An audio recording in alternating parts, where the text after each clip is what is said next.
Good morning, everybody. We're here out in the garden this morning. I'm working on a fairy garden. I've never done one of these before, so it should be lots of fun. But as you can see, I've got a pretty good start.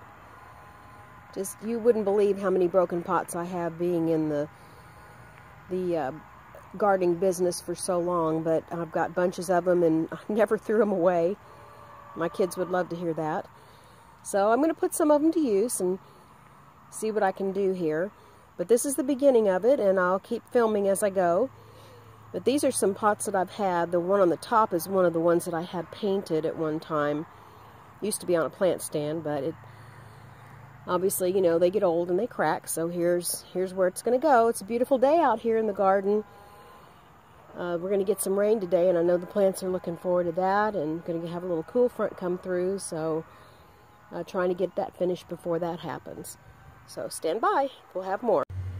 Okay, so here we are. We have added a couple more layers. You can see I've added another one of my broken pots that was hand painted and gorgeous at one time, and now it's got lots of garden patina.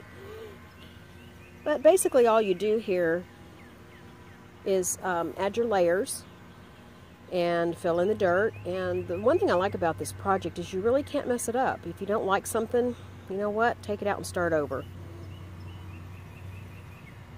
So I've been using potting mix that's specially made for cactus and palm and citrus trees, and since I'm going to be planting succulents in here, that's really the best thing for me to use. But you can mix your own, you know, if they need to be well drained, so if you want to add something that'll do that, like to your regular soil, like a little sand or some vermiculite or something like that. But anyway, here's the next step, and then I'm going to start putting in some little succulents in the different areas, and then later on I'll add some highlights, some fun highlights from that you can do with fairy gardens. Okay, here's another little update. Some more things planted. You can see that I'm filling in some space with some rock as well. You don't have to fill everything in with plants, but you know, the more you put in, the better it looks.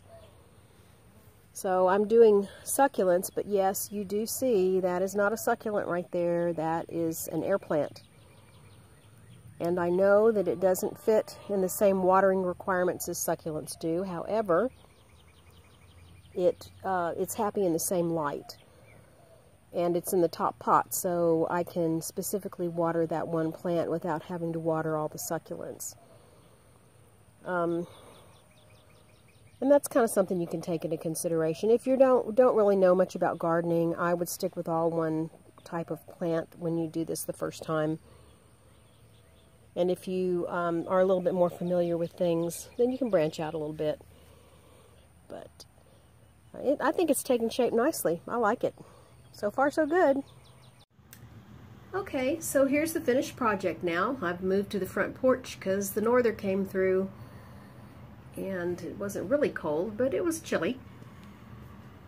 But here it is, finished with some fairies added, or a fairy added, and some other little goodies. I think it's pretty cute. I'm pleased with it. There's a little table and chairs there. You'll notice on that tier I added a begonia, and it too is high up, and I can water that separately, so because it's not a succulent, obviously. And we come around to the side over here, and you can see the little trellis, and I've used pea gravel and some little stepping stones. Let me get up here to see. There's the little stepping stones, and a cute little fairy. And I put it in a tray because it's sitting on my porch on a bench, and I don't want the water to run through. But anyway, there it is, all finished. I love it. Okay, see you soon. Bye-bye.